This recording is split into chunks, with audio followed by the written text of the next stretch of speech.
And right now, it's my great pleasure to welcome international singing star Giada Valenti to our studios. Giada will be appearing in New York on May 20th, and we have some great tickets waiting for you. We'll talk about that a little bit later. Giada, welcome. It's so wonderful to have you here. Pleasure to be here. I'd like to start at the beginning. How did singing start for you? It started when I was a little kid. I was 4 years old. I've been told that my grandmother was a singer, and I was singing with her, and I never stopped. And when did it become a professional desire? I never became a professional desire in the way that I always really sang. I was 7 years old. They enrolled me to music school. I started to write music notes. I could write music notes even before I could write letters and words. Wow. And I never stopped. Actually, I also studied psychology because my parents they saw the passion I have for music, but music is an uncertain career. So I enrolled in other kind of studies, but music has always been something I wanted to do. I always say there is like something I've been following my whole life, and it's happiness. And it happened to me that being happy is singing for me. So the decision of being a singer, I never made it. I just follow my dream. Just following your dream. Yeah, it's funny, that's right? That's really wonderful. Now, were your parents very instrumental in helping you along the way? Not at all. Not at all, okay. No, my parents I adore my parents. My father is a police officer and my mother was a secretary, so they were in a completely different kind of world, but they were, in a way, they were inspiring me to, they always said, be happy. And I'm always been a happy child, an happy woman. And they were always with me when I wanted to do what I wanted. Most of all was singing. And I have all this beautiful memory of me singing and my parents next to me. So I've always been a good child doing what I wanted, still following my parents' will of and good things in But I'm life. sure they're enjoying your wonderful career and success now. Very much, because they know I'm very happy, and they know how much being on PBS with this special was for me. I worked for several years about this dream that I had, so they miss me because I'm the only child, and they are in Venice, and I'm all over the world, but of course they are happy for me. What draws you to do a particular song? What calls out to you from a given song? They ask me, which kind of music do you sing? I'm always say, I sing songs that I love. If I hear a song, it can be a old song, a new song, it can be a rock song, a jazz song, a standards. If I love it and I feel that I want to sing it, I sing it and I make it mine and I do my own interpretations of it. So for this specific first special I made, all the songs, I mean, I love to talk. So all the songs are related to a story, a specific something in my life. I sing Sway, which is the song that my parents danced in Venice when they met. Absolutely not an Italian standards, but my parents fell in love dancing the song, so I had to sing the song and tell the story, how all these things happening.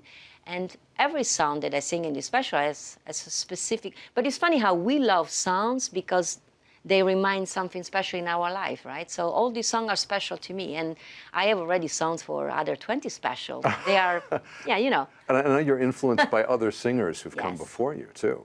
Yes. That's contributed to what you've done. I grew up listening to a lot of music of the Carpenters. I love Etta James, beside all the Italian artists that, of course, my grandmother was playing to me in Italy. But there are a few, like I think Karen Carpenters is one of my favorite one, because just like me, she has this more kind of lower range. She's not a belter. So as a younger, I remember listening to her, and her voice for me was like, was calming, was beautiful. At the time, I could not speak English, so I had no idea what she was singing about, but the sound of her voice. The very sound itself is just so beautiful. Beautiful. And I love Ella Fitzgerald, which I've discovered more and more while I moved to New York City 10 years ago, and I think that addictions and she has a pure voice with no color. She could be of any kind of race, just beautiful voice.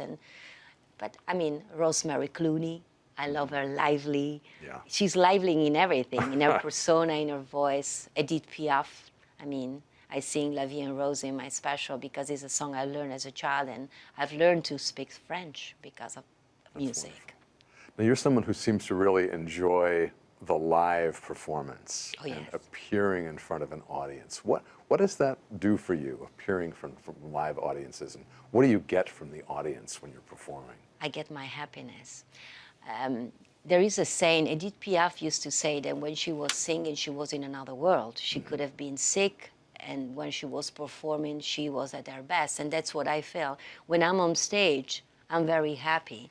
And I'm blessed, I guess, and so grateful that people seems to enjoy what I'm doing. And I'm always say that actually that happiness that I feel when I perform is because of my audience. There is this black hole in front of me because it's most of us performers, we have the spotlight on us, we don't get to see the audience, and still you see it. You feel the emotion, you feel the love. Their applause is what gives sense to all the sacrifices the artists have to do. So I don't know how to explain. It's live performance is the most magic thing. So I'm always say, buy the CDs, buy the DVDs, but the live performance. Go to the live performance is something. Now, in that live performance, you're collaborating with your conductor, you're collaborating with the orchestra. What is that like for you, to have that orchestra behind you when you're singing? It's beautiful. I mean, I love to sing, but I'm always say, you need the beauty of music, given all these different colors. And I'm lucky that all these people that, I'm performing with my musicians already for 10 years. They're all living in New York City. Actually, they're not Americans, but they are here in New York. And making music is sharing so much. It's like a feelings that you share with them. So if you come to my live show, you will see they know me inside out. I know them inside out. So I can say or sing a notes differently or say words differently during my speech, and they know exactly where I'm going, what is happening, and we have a lot of fun. So it's a great collaboration. It's wonderful. I know you've had some special challenges over the years, too, that you've had to overcome. Yes. And you've been very determined to overcome those. Can you talk about that just a bit? You mean my illness? Yes, yes. Yes, I was already, I'm always been busy following my happiness and what I wanted to do in life when, actually, almost 5 years ago, my life got a change. I got very ill. I almost lost my life without even knowing it was a serious condition, what I was suffering of. And I spent a month in a hospital. I had major surgery. I was saved, I always say, by an incredible team of doctors. They gave me my health back. And that changed my life in the way they made me even more driven to do the best as I can in the time that I have in my life. I've learned at a young age that we are here only for a time frame. And we have to make every second count. And I know I can give so much joy to the people with my music because I receive all these beautiful letters after my performance, and I said, this is what I want to do. That's when I started to work so hard to make this special, and to have it on PBS was my dream. So it's another of my dreams coming true. But in terms of performance, a live performance here in New York City, I believe it's on May 20th at Town Hall. Tell me how you're preparing for that. I'm excited already. I mean, I love New York City. I spent 10 years. It's like my second city, if you want to say. After Venice, there is New York for me. And I've been at the Town Hall last year. I love the theater. The theater, I don't know if you know, has a very special history for female singer. Many singers has had the first performance in New York there, and it was built for women. May 20th. Yes, Town and May Hall. 20th, I'm going to be there doing what I love so much. So we're here on PBS. What has Yes. PBS meant to you as both a performer Yes. and being here?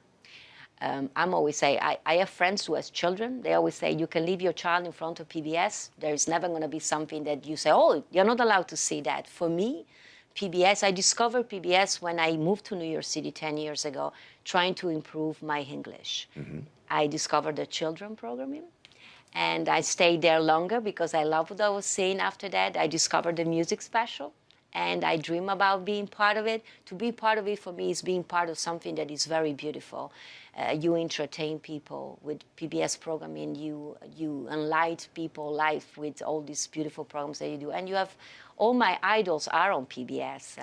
What can you say to your fans to encourage them to join us here at PBS? I say them all the time, don't just watch and buy the DVD, just pledge and support PBS. Many people, they don't understand. We need to support PBS because you are here because of them. They're pledge of support. So I'm always, during my concert, actually, I'm very funny because I'm always saying, guys, I'm here in this city because I've been traveling around the United States because of PBS. But if it wasn't for them, I wouldn't come to your city. So It's a little donation, just became a support in, I think you can support PBS with like $8 or something like that a month.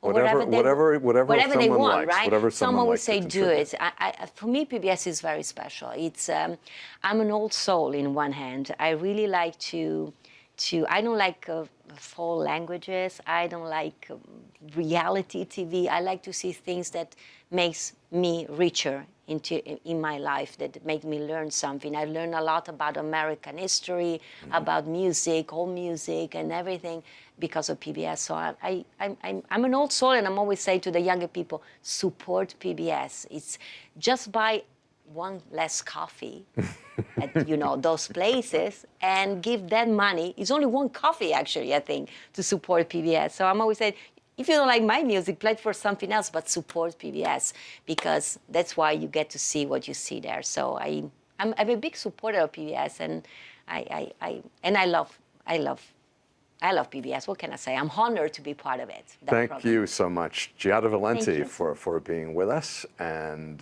I should say grazie. Oh, grazie. Grazie. You have Grazie to teach me a little better pronunciation. Grazie. Grazie. È stato un piacere. You have to say grazie, è stato un piacere. And I will say, il piacere è stato tutto mio. It's been all my pleasure. Like shake hands. We Italians have to try that. Okay, be well. Thank you so much. Thanks.